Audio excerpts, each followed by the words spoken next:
দক্ষিণ চব্বিশ পরগনার বজবজ ২ নম্বর ব্লক নোদাখালী মোড় সিপিআইএম প্রার্থী প্রতিকুল রহমান সমর্থনে পদযাত্রা আমতলায় গিয়ে শেষ হবে।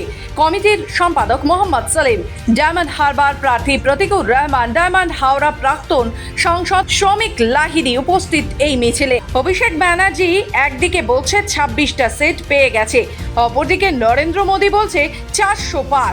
একমাত্র তৃণমূলপন্থী লোকেরা পশ্চিমবঙ্গের এমন একটা অবস্থা করে রেখেছে। এটা কি গণতন্ত্রের নমুনা? তাহলে ভোটটা করছে কেন? এটা পঞ্চায়েত নির্বাচন নয়, জাতীয় নির্বাচন কমিশন রয়েছে। পঞ্চায়েতে যে রকম মস্তান গুন্ডাদের দিয়ে ভোট হয়েছে, এবার সেটা হয়নি। মানুষ কি ভোট দেবে, কাকে ভোট দেবে, তারপরেই সিদ্ধান্ত হবে।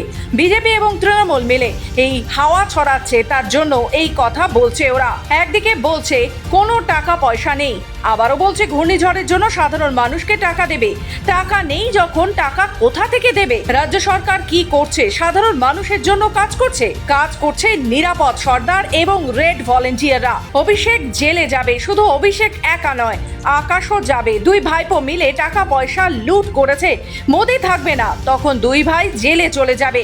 একই এজেন্ডা, একই মঞ্চ, একই ইস্যু নিয়ে নরেন্দ্র মোদী এবং মমতা বন্দ্যোপাধ্যায় একই জায়গায়, একই এজেন্ডা, একই মঞ্চ নিয়ে, একই ইস্যুতে নরেন্দ্র মোদী এবং মমতা বন্দ্যোপাধ্যায় একই জায়গায় সভা করতে পারতেন তো, শুধুমাত্র ঝান্ডাটা আলাদা। দিল্লিতে কি আবার মোদী সরকার এরকম বলছে?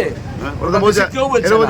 একমাত্র তৃণমূলপন্থী লোকেরা পশ্চিমবঙ্গে এমন একটা অবস্থা করেছে যেখানে মোদী এসে বুমি যাচ্ছে, তাহলে গোটা দেশের কোনো জায়গা নেই। অভিষেক বন্দ্যোপাধ্যায় বলছে 23টা সিট পেয়ে গেছি, ও বলছে ৪০০ বার। এটাই তো গণতন্ত্রের নমুনা। তো ভোটটা করছে কেন? কোনো বিরোধী থাকবে না। এটা পঞ্চায়েত নির্বাচন নয়, এটা পঞ্চায়েত নির্বাচন নয়, এটা পুর নির্বাচন নয়, আর এটা জাতীয় নির্বাচন কমিশন। যে শ্রমিক বাবুরা গিয়ে বলে এসছে, এখানে দাঁড়িয়ে এই ধরনের মস্তান গুন্ডাদের দিয়ে পঞ্চায়েতে ভোট লুট করা যায়। মানুষের রাগ ক্ষোভ আছে, আর ভোটের আগে যারা ফলাফল বলে তারা কারা? বিজেপি আর তৃণমূল। তাহলে মানুষকে কোনো মর্যাদা দেয়? মানুষ ভোট দিতে পারবে কিনা, মানুষ ভোট দেবে কিনা, তারপরে কাকে ভোট দেবে, তারপরে গণনা হবে, তারপরে তো ফলাফল। আগে থেকেই যখন বলছে বিজেপি আর তৃণমূল দুজনে মিলেই গণতন্ত্রকে বান্ডিল বেঁধে বিক্রি করে দিচ্ছে। বলছে যে ষষ্ঠ দফা ভোট শেষে 23টি আসন পেয়ে গেছে। ও জেলে যাবে, এটা নিশ্চিত। তারপরে কি হবে মানুষ ঠিক করবে। না, ভোটের আগেও বলছে ও জেলে যাবে। অভিষেক বন্দ্যোপাধ্যায়, একা অভিষেক নয়, হয় অভিষেক আয় আকাশ। দুই ভাইপো মমতা যে টাকা পয়সা লুট করেছে, শুধুমাত্র জুলাইয়ের মাঝখান পর্যন্ত স্বস্তি দেওয়া হয়েছে, সমস্ত প্রমাণ আছে। মোদিকে ম্যানেজ করে যতদিন টিকে থাকতে পারে, কিন্তু 4 তারিখের পরে মোদিও থাকবে না, আর খুঁটি ধরলে এইটা যাবে। ওরা একই মঞ্চে করতে পারতেন, একই ডান্ডা, একই মঞ্চ, একই ইভেন্ট ম্যানেজার, একই ইস্যু, একই নীতি, একই মালিক, একই কর্মচারী। শুধুমাত্র ডান্ডাটাই ঝান্ডাটা আলাদা লাগাচ্ছে। এটা এই পর্যন্ত এই অবস্থা হয়েছে। 4 জুনের পরে দেখবে ঝান্ডাটাও আলাদা থাকবে না, সব একাকার হয়ে যাবে।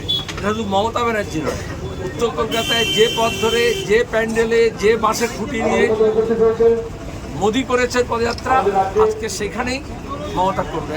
আবার উল্টো দিকে বারুইপুরেও যেখানে মোদি করেছে সেখানেই তৃণমূল হবে, ওই প্যাভিলিয়নের মধ্যে হবে।